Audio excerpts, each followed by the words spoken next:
오늘 함께 읽은 잠언서 4장 20절에서 23절까지의 말씀을 통해서 함께 나눌 말씀의 제목은 마음을 지키게 하라 하는 제목입니다.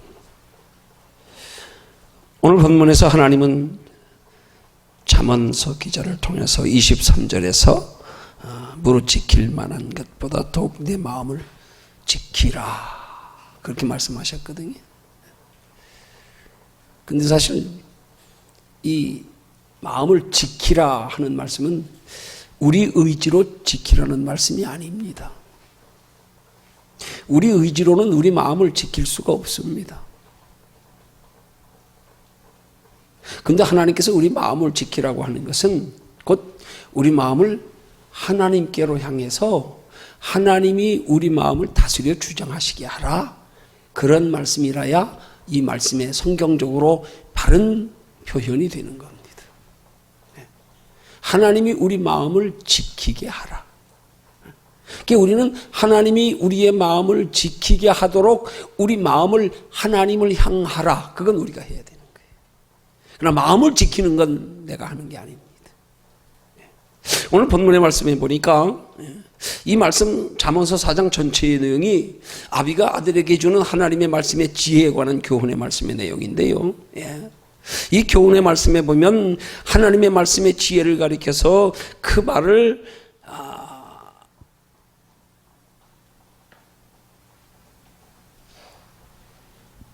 내 말에 주의해서 나의 이르는 것에 귀를 기울이고 눈에서 떠나게 말며 마음속에서 지켜라 하고 말씀하면서 그렇게 하나님의 말씀에 주의하여 귀를 기울이고 눈에서 떠나게 말고 마음속에 지킬 때에 그 말씀이 그것을 얻는 자에게 생명이 되고 건강이 된다.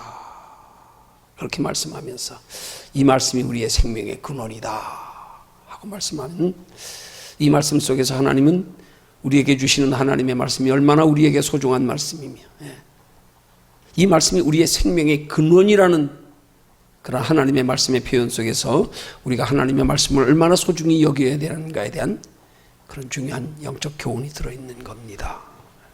그래서 오늘 이 말씀을 가지고 함께 나눌 말씀의 교훈의 내용은 우리가 왜 하나님의 말씀을 지켜야 하는가, 또 어떻게 지켜야 하는가, 여기에 대해서 살펴보고요.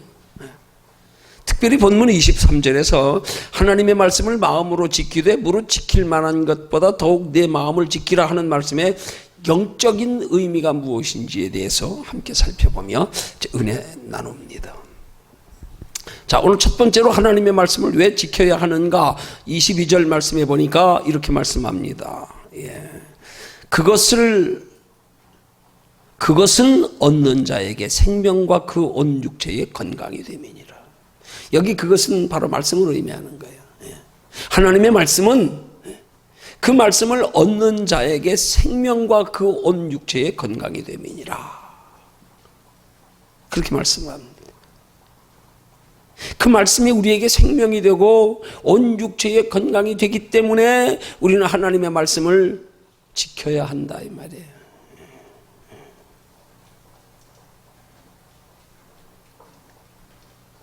어떻게 지켜야 하는가? 하나님의 성령이 우리의 마음과 생각을 다스려 주장하심으로 그 말씀을 지킬 수 있는 지혜를 얻어서, 능력을 얻어서 그 말씀을 지키라는 겁니다. 여러분, 하나님께서 우리의 마음의 말씀을 통하여 지혜를 주시고 능력을 주시지 않아도 우리는 문자적으로, 외형적으로, 행위적으로 말씀을 지킬 수 있습니다. 마치 이스라엘 백성들이 율법을 지킨 것처럼요. 얼마든지 하나님의 말씀을 우리는 지식적으로 듣고 습득하고 이해해서 우리가 행동으로 나타내 보일 수 있습니다. 그러나 그렇게 지키는 것은 하나님의 말씀을 성경적으로 바르게 지키는 게 아닙니다. 하나님의 말씀을 성경적으로 바르게 지키면 하나님이 그 말씀 지키는 것을 의로 여기십니다. 그 말씀 지키는 것을 믿음으로 여기십니다. 근데 그 말씀을 성경적으로 바른 하나님의 말씀을 지킴의 원리를 깨닫지 못한 채 그냥 문자적으로 내가 지식적으로 알아서 내 의지로 감정으로 지키는 건 이건 믿음의 행위가 아닙니다. 우리 종종 신앙생활에서 보면 우리가 신앙생활에 자꾸 하나님의 말씀에 근거하여 신앙생활한다고 하면서도 일률적이지 못하고요, 변함없이 꾸준히 지속적으로 지키지 못하게 되는 이유가 어디 있냐? 말씀을 지키는 그 태도에서부터 근본적으로 문제가 있기 때문에 그래요. 말씀을 내 속에서 하나님의 성령이 감동하시고 우리 마음과 생각을 다스려 주장하시고 말씀을 통하여 그 말씀을 지켜 행할 수 있는 지혜와 능력을 주심에 근거해서 말씀을 지켜야 되는데 우리 생각으로, 우리 판단으로, 우리 지식으로, 우리 감정으로 지키다 보니까 자꾸 변한단 말이에요. 내 기분 따라 변하고요, 환경 따라 변하고요. 네. 말씀은 하나님의 말씀인데 사람 보다가 변하고요. 말씀은 하나님의 말씀인데 사람한테 상처받으면 하나님의 말씀을 무시해버리고요. 네. 그걸 우리 속담의 우스갯소리로 뭐라 그래요? 동해 가서 뺨 맞고 서해 가서 화풀이 한다고요? 아니 내가 왜 사람에게 상처받았는데 하나님의 말씀을 지키는 걸 예의 차버리라 그러고 있어요. 왜 그래요? 말씀을 지키는 근본 태도가 잘못됐기에 그런 거예요. 하나님이 인정하시는 말씀 지킴의 기준이 뭔지를 바르게 알지 못하니까 그런 일이 생긴단 말이에요. 하나님의 말씀은 내 의지로, 내 감정으로, 내 지식으로 지키는 게 아니에요. 그건 복음이 아니에요. 그건 율법이에요. 복음으로 지키는 사람은 그 말씀을 지킬 때에 우리 속에 하나님이 함께 하시고 하나님이 마음과 생각을 다스려 주장하시고 지혜와 능력을 주시기 때문에 우리는 우리의 환경적으로, 우리의 감정으로 어떤 일이 있어도 그것이 내 하나님의 말씀을 지키는 데 영향을 미치지 못하게 하나님이 막아주시고 책임져 주시고 우리에게 견고한 믿음을 주신단 말입니다. 그것 때문에 말씀 지키는데 지장 안 받아요. 근데 그런 인간적인 외부적인 요인에 의해서 우리가 말씀을 지키는데 영향을 받고 지장받는다면 그건 우리가 지금 말씀을 지키는 성경적 태도가 잘못됐다는 증거예요. 이게 잘못된 거예요. 바르게 되면 그럴 수 없어요. 그럴 수 없어요. 아무리 내 마음속에 서운함이 있고 아무리 내 마음속에 낙심이 있어도 내 마음속에 사람에게 대한 환경에 대한 상처나 어떤 충격이 있어도 이게 내 속에서 성경적인 말씀의 원리를 바로 하나님의 말씀 지킴의 원리를 바로 깨달아 알고 성령의 다스림을 받는 사람은 그것과 말씀 지켜 행하는 신앙생활과 무관해져야 된단 말입니다. 이것부터 우리는 바로 깨달아 알아야 돼요. 그래서 우리 신앙생활하면서 좀 표현이 그렇지만 공과 사를 분명히 구분할 줄 알아야 돼요. 환경이 내가 하나님의 자녀답게 사는데 영향을 미치지 못하게 하라. 어떤 사람이 내가 하나님의 말씀대로 살아가는 데에 내게 영향을 미치지 못하게 해라.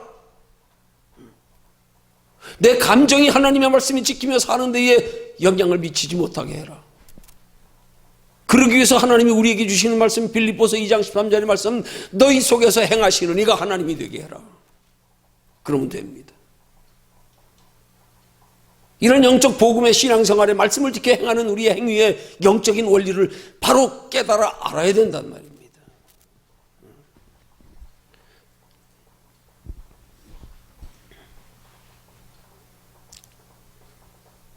그럴 때 그 말씀을 얻는 자에게 그 말씀의 생명과 그 온 육체의 건강이 된다고 말씀하는 거예요. 여기 생명이라는 말의 중요한 단어가요, 히브리 말로는 하이 힘입니다. 하이 힘. 이 말을 원문의 의미대로 번역하면 활기찬 생명력을 가지고 번성한다, 그런 뜻이에요.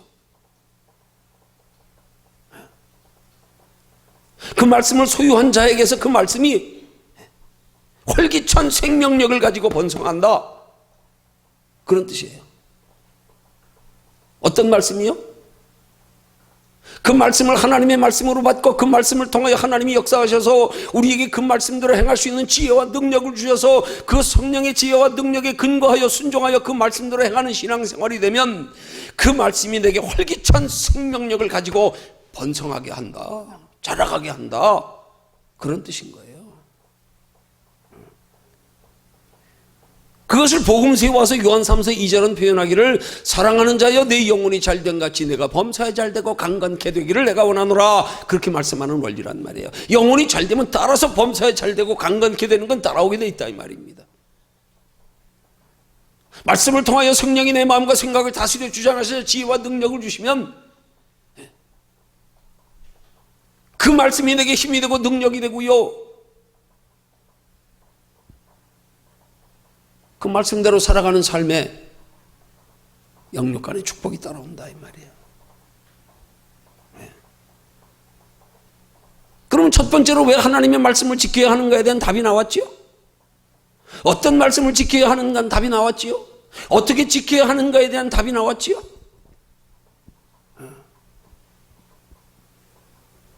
여러분, 우리가 성경적으로 바로 알아야 될 게 있잖아요. 그게 뭐예요? 말씀이 뭡니까? 말씀이. 요한복음 1장 1절에서 뭐라고 말씀합니까? 태초에 말씀이 계시니라. 그 말씀은 하나님과 함께 계셨으니 곧 그 말씀이 하나님이시라. 말씀을 지킬 때 말씀의 실체이신 하나님이 그 말씀을 지켜 행하는 우리와 함께 하시면서 그 말씀을 지켜 행하는 것이 하나님이 되게 하시는 거란 말입니다. 그럴 때 우리에게 생명이 된단 말입니다. 그럴 때 내 의가 아니에요. 내 인격이 아니에요. 내 지식으로 내 의지로 섬기는 게 아니에요. 말씀을 지키는 게 아니에요. 하나님이 지키시게 해 주시는 거죠. 우리는 하나님이 지키시게 해 주시도록 힘써야 되는 거죠. 내가 지키려다 펀펀히 넘어지고 교만하고 착각하고 비교하고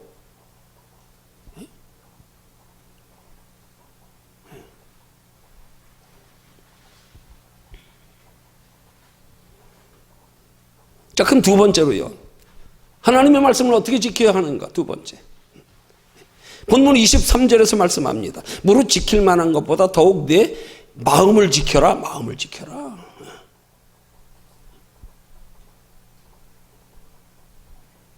이 말을 앞에 있는 말씀, 그 말씀을 얻는 자에게 생명과 그 온 육체의 건강이 됨이니라 하는 말씀에 연결해서 설명드리면 이런 말씀의 뜻이 되는 거예요. 무릇 지킬 만한 것보다 더욱 내 마음을 지키라 하는 말씀은 말씀에서 활기찬 생명력이 나오도록 말씀을 먼저 마음으로 지키려는 거예요. 마음으로 지키는 것 속에서 말씀의 생명력이 솟아난다 이 말이에요. 말씀으로. 내 의지로 감정으로 그냥 이론적으로 지식적으로 알고 지키는 행위로 말고요. 마음으로 지키는 것에서 활기찬 생명력, 하나님의 성령의 능력, 하나님의 성령이 공급하시는 힘,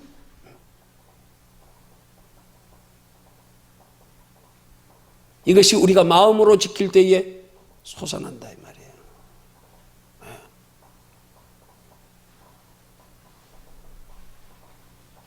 여기에 생명의 근원이 이에서 남이라 하는 말의 근원이라는 말이요, 히브리 말로는 토차아 하는 단어인데요, 이 말 뜻은 문자적으로 번역하면 출구, 솟아나다, 나오다 그런 뜻이 있어요. 생명의 근원이 이 말씀에서 나오는 것, 말씀을 마음으로 지키는 것에서 나온다는 말씀의 의미가 곧 우리가 마음으로 지킬 때에 그 마음으로 지키는 그 마음이 바로 활기찬 생명력의 출구가 된다는 거예요. 하나님의 말씀을 마음으로 지키려고 할 때 그 마음이 활기찬 생명력의 출구가 되며 그 마음에서 생명이 솟아나온다 그런 뜻이에요. 그러니까 하나님의 말씀은 마음으로 지킬 때 변화가 일어나는 거예요. 마음으로 지킬 때 그 마음이 하나님이 그 마음을 움직이니까 활기찬 생명력의 출구가 되고 마음에서 생명이 솟아나온다. 하나님의 말씀 머리로 지식으로 지키려고 하지 말고 하나님이 우리의 마음과 생각을 다스려 주장하심으로 하나님이 주시는 능력과 지혜로 지켜지게 하라 이 말입니다. 그래서 우리의 마음이 하나님을 향할 때에 하나님이 우리의 마음을 지켜주실 때에 가능하다 이 말이에요. 우리 마음은 온전히 하나님을 향하는 것, 우리에게 요구하는 건 그것밖에 없어요. 너희가 마음으로 하나님의 말씀을 지키는 게 아니라 너희 마음의 말씀의 근원이신 하나님을 향하면 말씀의 근원이신 하나님이 말씀대로 행하는 신앙생활을 가능하도록 하나님이 우리 마음속에서 하나님의 생명력에, 활기찬 생명의 출구가 되어 주신다. 그 하나님이 다스려 주장하시는 마음속에서 생명이 솟아나온다. 그런 뜻이란 말입니다.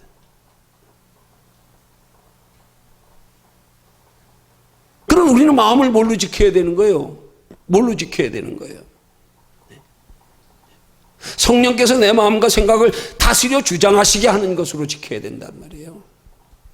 그래서 우리는 하나님 앞에 늘 기도하기를, 하나님 내 마음과 생각을 다스려 주장해 주시옵소서. 그렇게 기도해야 된단 말이에요.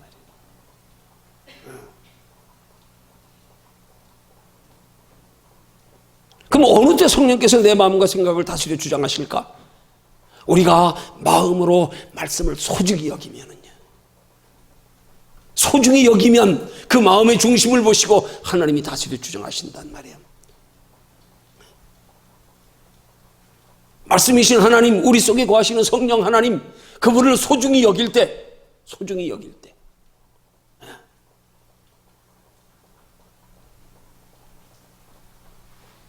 그때 성령께서 내 마음과 생각을 다스려 주장하시면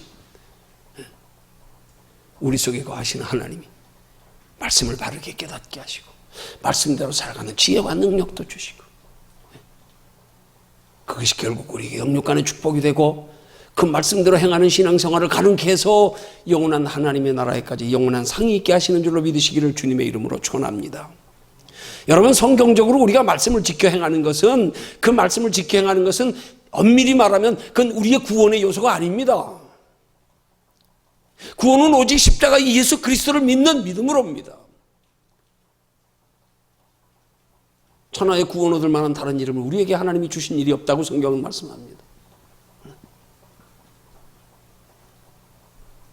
하나님이 세상을 이처럼 사랑하사 독생자를 주셨으니 누구든지 저를 믿는 자마다 멸망치 아니하고 영생을 얻으리라. 독생자 예수 그리스도를 우리에게 주셨으니 믿는 자마다, 믿는 거예요. 말씀 지키는 건 구원이 아니에요.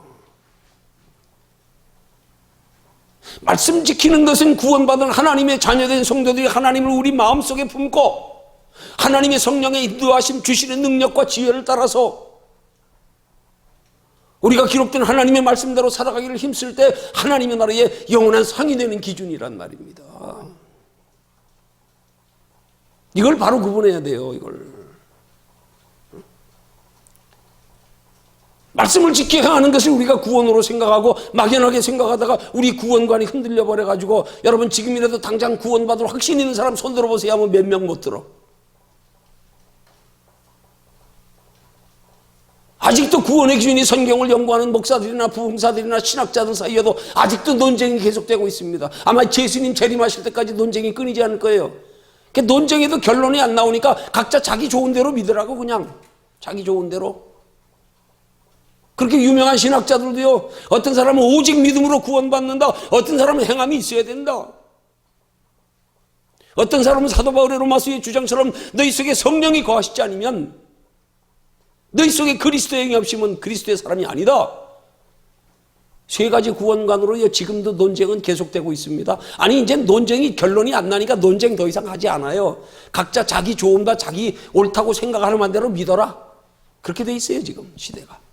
아니, 처음부터 그런 시대로 여기까지 왔어요.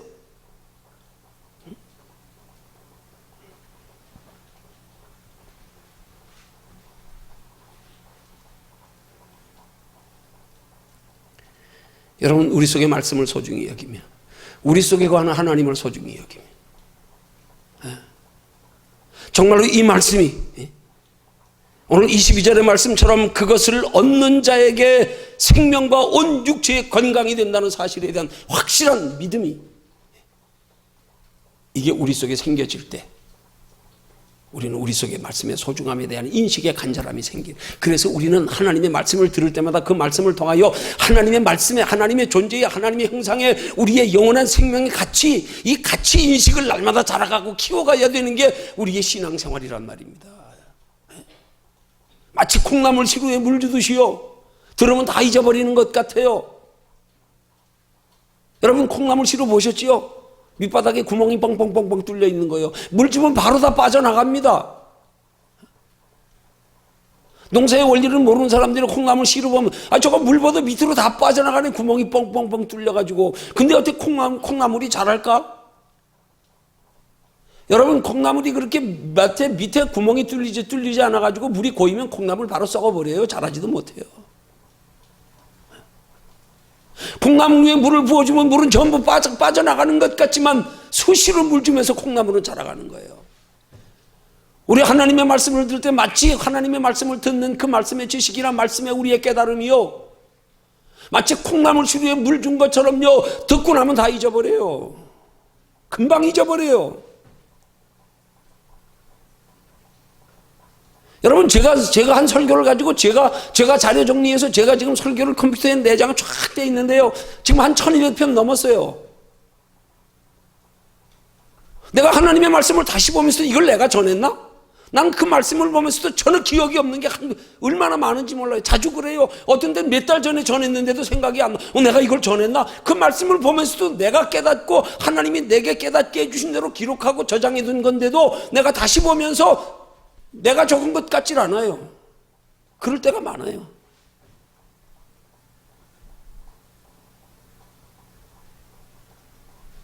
어떤 때는 다른 목사님의 설교를 통해서 은혜 받고 그 말씀을 돌아와서 메모해서 나름대로 묵상해서 내 나름대로 내게 깨닫게 해주시는 은혜의 말씀으로 성도들에게 전해야겠다 하고 그냥 어떻게 마음에 염두에 두고 왔다가 다음날 그거 한번 메모하려고 그러면 잊어버려서 생각이 안 나.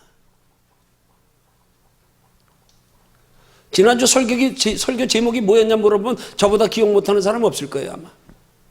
저 잊어버릴 때 많아요. 하나님이 우리 속에서 생각나게 하셔야 되죠. 하나님이. 신앙은 지식이 아니에요. 지식 가지고 신앙생활하는 사람들이 교만할 수밖에 없어요. 머리 기억력 좋아서 암송 잘하는 게 신앙 좋은 게 아니에요. 인품 좋은 게 신앙 좋은 게 아니에요. 착각하면 안 돼요. 신앙은 하나님 안에서 내가 죽는 게 신앙입니다. 내가 죽지 않았는데 그게 뭔 신앙입니까? 하나님은 오늘도 우리 속에서 우리의 마음 중심에서 하나님이 좌정하시길 원하시는데, 우리의 마음과 생각을 하나님이 다스려 주장하셔서 우리를 하나님이 친히 이끌어 가시길 원하는데, 우리는 하나님 우리 마음 중심에 모시지 않고 그냥 내 의지로, 내 노력으로, 내 지식으로, 내 감정으로. 아닙니다. 그럼 율법주의자들하고 똑같이 되는 거예요. 착각하면 안 돼요.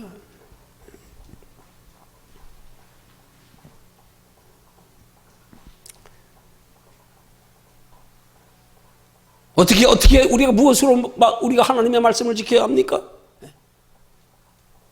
말씀을 소중히 여길 때 하나님이 성령이 우리 속에서 말씀을 지킬 수 있는 지혜와 능력도 주시고요. 또 한 가지요, 기도할 때요. 기도할 때요.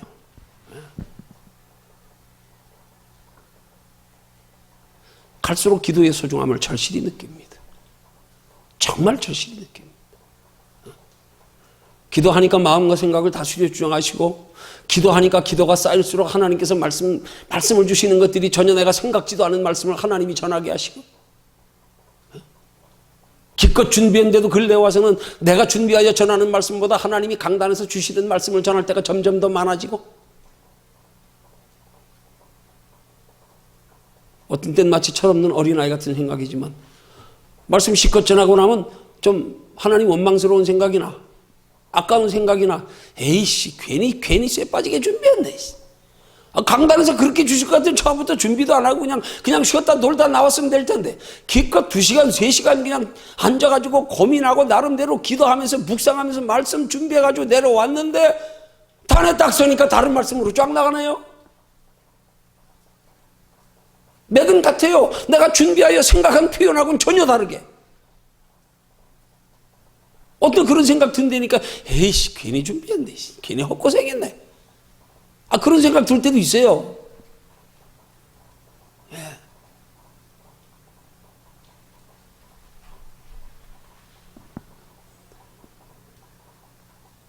기도할 때 하나님 우리 마음과 생각을 가장 다스려 주장하심에 통로가 되는 기도만큼 빠른 길이 없어요, 보니까. 여러분 어떻게 보면 기도는요, 내 마음과 생각을 하나님께 드리는 게 기도예요. 내 마음과 생각을 하나님이 다스려 주장하시게 하는 게 기도예요, 보니까. 우리가 기도하는 내용으로 돌아볼 때는 우리의 필요한 것들을 기도가지고 우리가 바라는 거, 우리의 염려하는 거, 뭐 이런 것들을 가지고 기도하고 있지만, 그러나 하나님 그 기도의 내용보다도 우리의 마음이 하나님을 향하고 있다는 그 사실에서 하나님 우리 마음의 생각을 우리가 평소에 가지고 있는 생각과 다르게 하나님의 영으로 우리 마음의 생각을 형성해 가시고, 그 생각들이 필요할 때 나게 하시고, 생각나는 것 가지고 필요할 때 하나님이 증거하게 하시고요.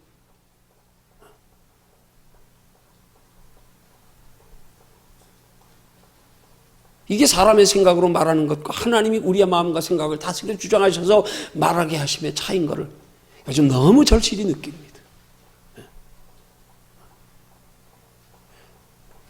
오늘도 준비한 내용은 또 어디 갔습니다.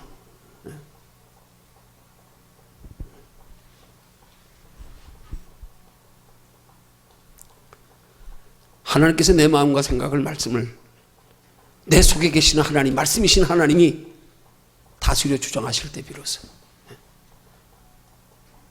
말씀이신 하나님, 내 속에 거하시는 성령 하나님이 내 마음과 생각을 다스려 주장하시도록 우리가 하나님의 말씀에, 하나님의 존재의 영혼의 가치 인식을 날마다 새롭게 그 가치를 인식해 나가는 만큼 하나님 우리 속에서 하나님의 자녀답게 하나님의 뜻대로 하나님을 기쁘시게 하며 살아갈 수 있는 믿음의 능력과 지혜를 주시는 줄로 믿으시기를 주님의 이름으로 축원합니다. 그래서 하나님이 주시는 믿음의 능력과 지혜를 따라 행동하는 것만 하나님이 의로 여기십니다. 거기에만 하나님이 갚아주시는 상이 있어요. 축복이 있어요.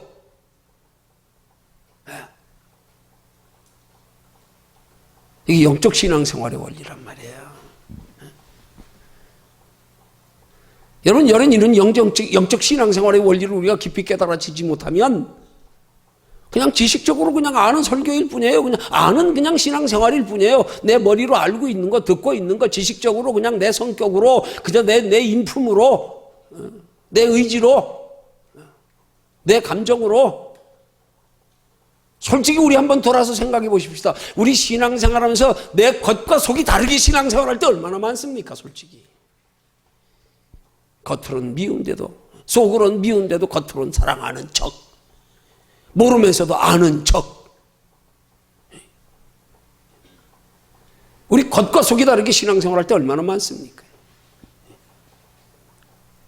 내가 억지로 감추려고 해서가 아니라 어떤 땐 보면은요, 나는 그러고 싶지 않은데 그러고 있어요. 나도 나를 어쩌지 못하는 나의 모습 깨달을 때 얼마나 많습니까? 왜 그런 거예요? 하나님의 성령이 내 마음과 생각을 다스려 주장하시지 못하니까 그런 거예요. 다른 데서 이유를 찾을 게 없어요. 성경적으로 보면 원인은 오직 그거예요. 하나님이 다스려 주장하시면 때로는 내 생각도 초월한다니까요. 내 감정도 초월한다니까요. 자제가 된다니까요. 때로는 깨달아진다니까요.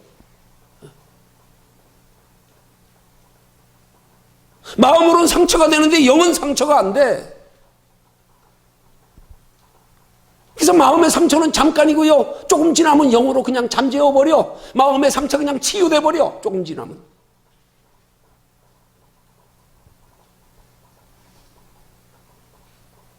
연약하여 우리의 마음 다스리지 못하여 상처되고요, 마음 상할 때 많아요.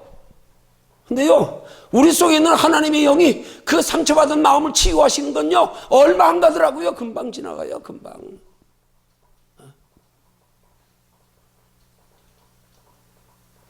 우리의 신앙생활은 하나님의 영이 우리 마음과 생각을 다스려 주장하시게 하는 게 신앙생활의, 바른 신앙생활의 출발점입니다. 신앙생활의 뿌리입니다. 우리는 그 뿌리를 날마다 든든히 해가야 되는 거예요. 뿌리를 하나님의 성령에 깊이 박는 신앙생활, 그게 우리의 바른 신앙생활입니다. 기도 없이는 안 됩니다. 마음을 하나님께로 향하지 않고는 하나님이 다스려 주장하실 수가 없습니다.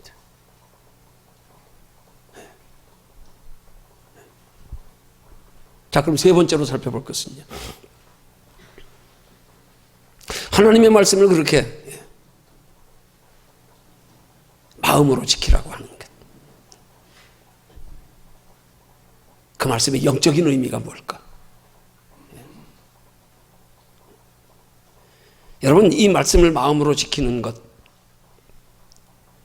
이 영적인 의미는 그냥 말씀을 마음으로 지키는 것과 이 차원이 근원적으로 다른 거예요. 근원적으로.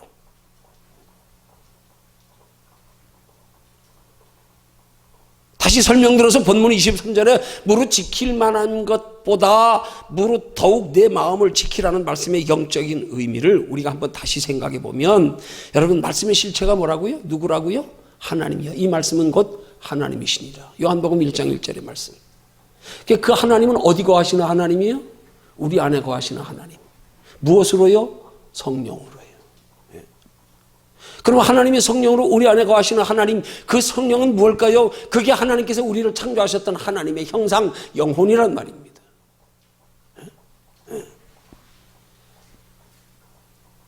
우리는 말씀을 문자적으로 지키고 말씀을 가지고 하나님이 주시는 마음과 생각으로 지키는 것도 중요하지만 더 중요한 건 말씀의 실체가 뭔지를 알고 그 말씀을 지키려고 해야 된단 말입니다.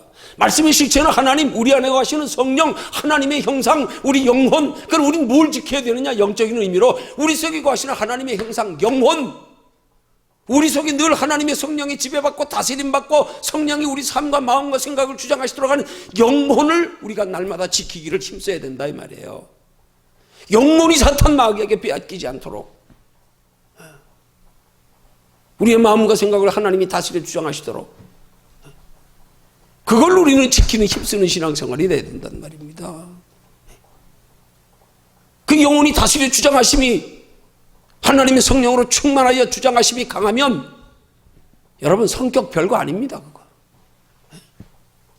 뭐 여러분의 뭐 어떤 뭐 사람마다 성격 참 여러분 성격만큼 천차만별인 게 없잖아요. 그죠? 참 사람들 보면요 정말 가지가지야. 정말 경상도 사람 사투리인가 그게 청청만층 구만층이라고. 어떤 사람은 조금만 어떤 말 조금만 상처받아가지고 대부분 그것이 그 사람에게 그냥 아주 치명적인 약점으로 팩 돌아서 버리게 만들질 않나. 어떤 사람은 이런 일에 그냥 별것 아닌데 다른 사람이 볼 땐 별것 아닌데 그것만 건드리면 뒤집어져. 어떤 사람은 명예, 어떤 사람은 물질, 어떤 사람은 이성, 뭐 별거 아니에요. 다 50보 100보예요. 뭐 도토리 키재기예요. 모양만 다를 뿐이에요. 이 모든 것들이 우리 안에서 성령이 우리 마음과 생각을 다스려 주장하시고 마치 찬송가 가사처럼 구속한 주만 세상과 나는 간 곳 없고 구속한 주만 보이도다. 성령이 내 마음과 생각을 다스려 주장하시면 그것들이 우리 신앙생활에 결코 영향 미치지 못합니다. 오히려 그런 연약함 때문에 우리는 하나님 앞에 더 견고해지고 더 겸손해지고 더 무릎 꿇게 되고요. 오히려 우리의 연약됨 때문에 하나님을 더 의지하며 깊이 알게 되고요. 그런 사람들을 하나님 결국 갈고 닦아서 하나님 일에 쓰임받다 보면 그 기질대로 쓰임받아요. 성질 급한 사람이요 하나님 은혜 떨어지게 받고 나면 하나님 일하는데 급하게 일해요. 머뭇거리지 않아요. 통 큰 사람들이요 은혜 받아보세요. 하나님 일하는데 통이 커요. 벌써 달라져요. 그릇대로 쓰임받아요. 우리가 인격적으로 지식적으로 성품적으로 뭐 얼마나 어떤 환경에 어떤 경험에서 그게 중요한 게 아니에요.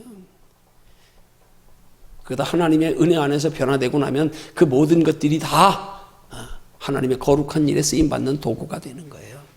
그러지 못하면 뭐 50보 100보입니다. 그거 가지고 기재기 봐야 별거 없어요. 자랑할 것도 하나도 없어요.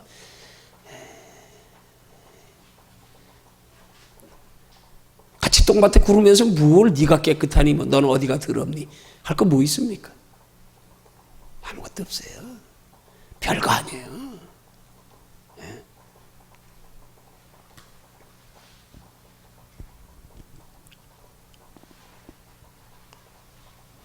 여러분 우리 안에 거하시는 하나님의 성령이요 우리 안에 거하시는 영혼이요 이게 우리가 무릇 지켜야 할 무엇보다도 그 지키는 데 힘써야 할 우리의 생명의 근원이란 말입니다. 영혼 지키는 거예요.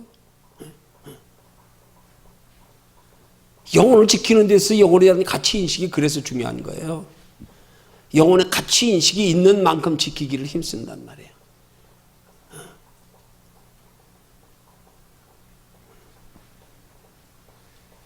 한마디로 영적으로 대입해서 오늘 이 말씀 23전에 무릇 지킬 만한 것보다 더욱 내 마음을 지키라는 말씀의 영적인 의미는 우리의 가치관의 변화를 요구하는 말씀인 거예요. 가치관의 변화.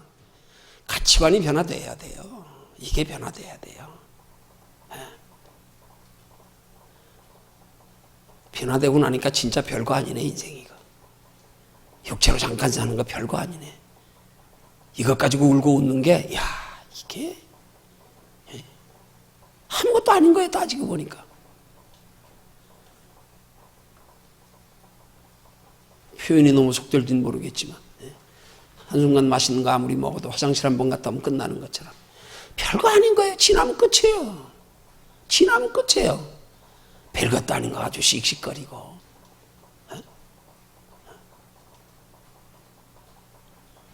그러나 우리에게 소중히 해결할 영혼은 이게 지나면 끝이 아니잖아요. 이건 지나는 게 없어요. 영원이지요, 영원.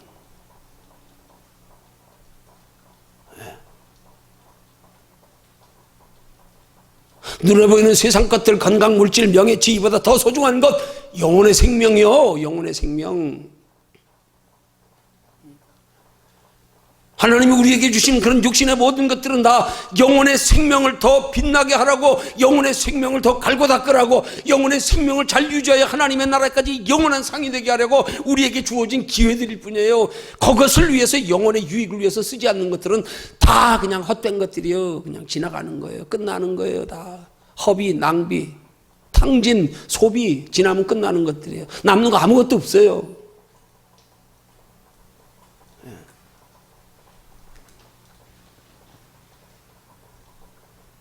결국 이 말씀은 하나님께서 우리의 육체보다 영혼을 강조하는, 겉으로 드러나는 것보다 내면을 더 강조하는, 내가 지켜야 할 가장 소중한 것은 영혼의 소중함을 잃어버리지 않도록 마음을 지키는 것이라는 사실. 영혼 잃지 않도록 마음 지키기를 힘써라.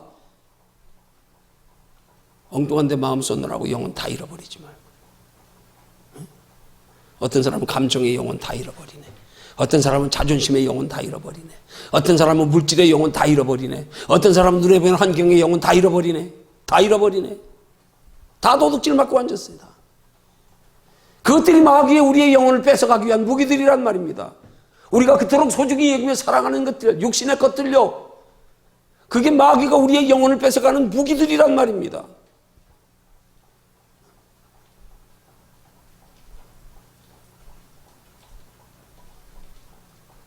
세상에 있는 육신의 정욕, 안목의 정욕, 이생의 자랑들, 이것들 우리 경계하고 이것들하고 싸워야 돼요. 이것들 때문에 영혼 뺏기지 않도록 싸워야 된단 말입니다. 이것들에 뺏기지 않기 위해서 우리 마음을 지키기를 힘써야 되는 거예요. 우리 안에 가시는 하나님의 성령이 근심하지 않도록, 떠나가시지 않도록이요.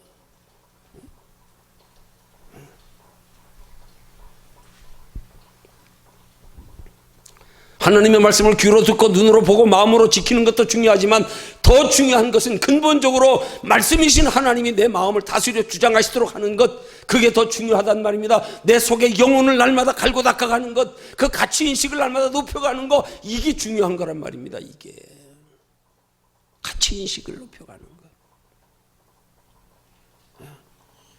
이 가치인식을 높여가는 것만큼 세상을 극복하고 이길 수 있습니다. 세상 것에 영향받지 않을 수 있습니다. 세상 것에 뺏기지 않을 수 있습니다. 가치인식만큼이에요. 어떤 사람은 영혼의 가치를 100만 원에 뺏깁니다. 어떤 사람은 1000만 원에 뺏깁니다. 어떤 사람은 1억에 뺏깁니다. 어떤 사람은 생명 주고도 안 뺏깁니다. 정도의 차이일 뿐이에요. 우린 그 가치인식을 높여가는 게 신앙생활이 돼야 된단 말입니다. 온 천하를 다 얻고도 너 생명 잃어버리면 무슨 유익이 있으리요? 그 생명이 어떤 생명이요? 육체의 생명 말하는 거 아닙니다. 영혼의 생명입니다. 온 천하를 다 얻은 것까지도 바꿀 수 없는 영혼이요, 영혼.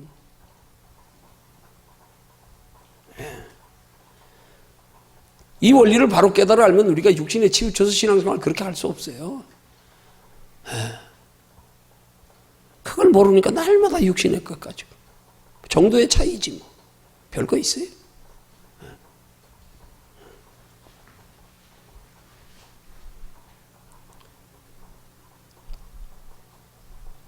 여러분, 말씀이신 하나님이 내 안에서 내 마음과 생각을 다스려 주장하시면 우리를 말씀대로 살아가게 하시는 것도 하나님이십니다.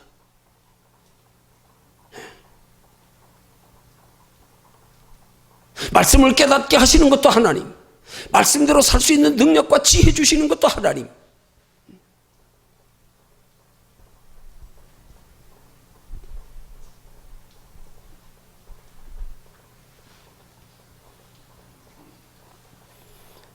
성경이 말씀하고 있는 생명의 근원은 잠깐 있다가 없어지는 육체의 생명이 아니란 말이야. 영혼의 생명이에요. 영혼의 생명. 이걸 지키기를 힘쓰는 신앙생활이 돼. 이거 지키면 다 얻는 거예요. 천하를 다 얻는 거예요. 이거 지키지 못하면 하나님이 예비해 두신 축복 우리 누릴 수 없습니다. 여러분, 예수 믿는 사람들에게 축복의 개념을 바로 해야지요. 육신의 축복은 우리 축복이라고 생각하지 말아야 돼요. 그걸 축복이라고 생각하지 않고 하찮게 여기는 순간부터 따라오는 거예요.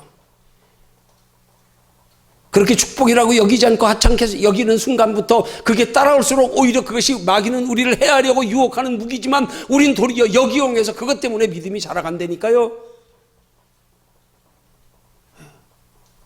그걸 통해서 오히려 하나님의 나라의 영원한 상을 준비하며 살게 되고요. 우리는 마귀의 무기를 역이용해야 된단 말입니다. 역이용해야 된다고요.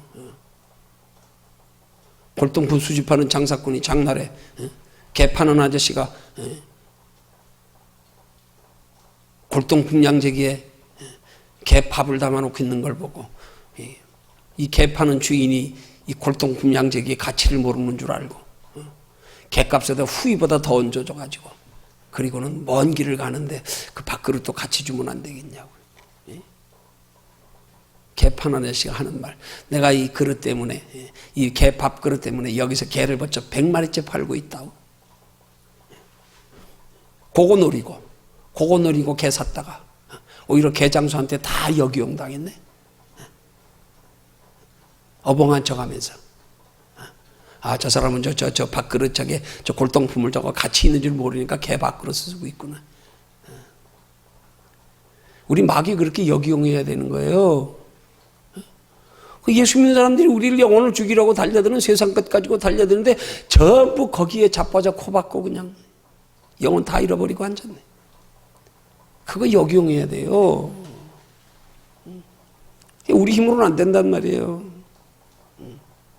영혼의 가치 인식만큼입니다. 우리는 세상 가운데서 우리의 신앙생활의 영적 싸움은 눈에 보이는 육신의 세상 것들로 사탄 마귀에게 영혼의 생명을 빼앗기지 않게 하기 위한 싸움인 거예요.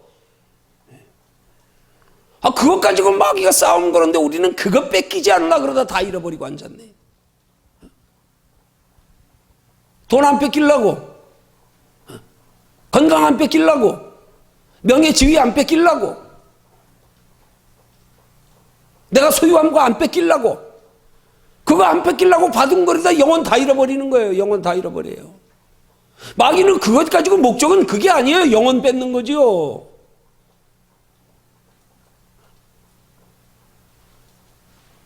어떤 사람들에게는 그걸 주워가면서 영혼 뺏어요. 어떤 사람에게는 그걸 뺏어가면서 영혼 뺏고요. 그거 뺏어가는 게 아니에요.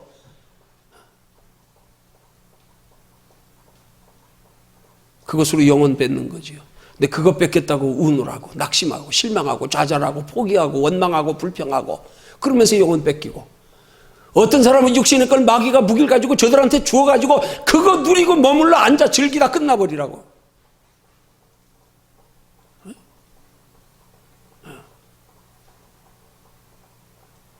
우리 신앙생활은 눈에 보이는 거 추구하는 거 아니에요. 그러나 그것들을 우리가 역이용할 줄 알아야 돼요. 우리의 신앙에 유익되게 활용할 줄 알아야 돼요.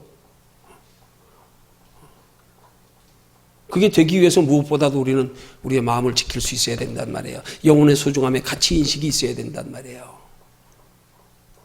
네.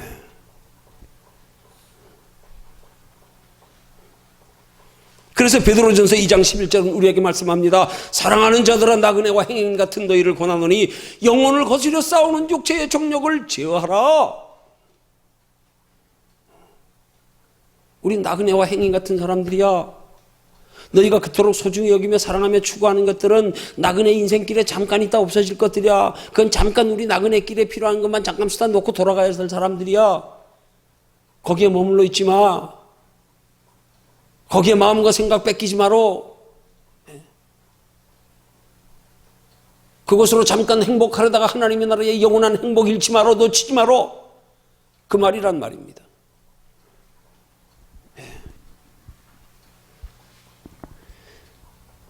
결론적으로 오늘 저와 여러분들의 신앙생활에서 우리가 마음을 지켜야 하는 것은 무엇 때문에 마음을 지켜야 하는 것인가? 우리 바로 깨달아 알아야 됩니다. 마음을 지키는 것은 곧 우리 영혼에, 우리 속에 함께 하시고 계시는, 우리 속에 다시 부여해 주시는 하나님의 형상, 우리 생명의 본질, 영혼이 존재하는 우리의 영혼의 생명, 이거 뺏기지 않게 하는 거예요. 이거. 그게 마음 지키는 거예요. 그게 마음 지키는 거예요.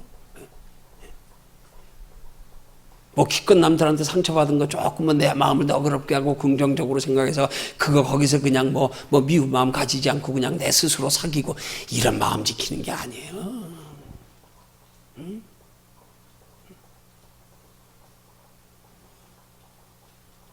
개념을 똑바로 해서 우리 믿는 믿음의 개념을 똑바로. 그래서 그런 것들을 초월하여 한 단계 올라가 버리면 그것들은 그냥 누리는 것들이에요. 따라오는 것들이에요. 그건 누려도 그만 안 누려도 그만. 그건 뭐 그렇게 중요합니까 그게. 그걸 역이용할 수 있는 신앙이 되고 나면 그때부터는 그냥 따라오는 거예요. 따라오는 거예요. 그래서 오늘 결론적으로 마음을 지키게 하라는 말씀의 의미는 것, 우리 영혼의 소중함에 대한 가치인식이 있으라. 그 가치인식만 있으면 마음은 지켜집니다. 지켜집니다. 성령님이 지켜주십니다. 그래서 우리의 신앙생활은 그 영혼의 소중함에 가치인식을 날마다 높여가기 위해서 힘쓰는 신앙생활입니다. 그래서 우리가 예배 시간마다 듣는 말씀은 어떤 말씀이든 우리의 영혼의 가치인식을 높여가기 위한 것이 말씀의 초점이 되어야 됩니다. 영혼의 가치인식만 높여가라. 그럼 사소한 거하고 안 바꾼다. 사소한 거에 미혹돼 넘어지지 않는다. 그렇게 우리의 영혼의 가치 인식을 날마다 높여가는 것으로 우리의 마음을 지키는 저와 여러분들 되기를 주님의 이름으로 축원합니다.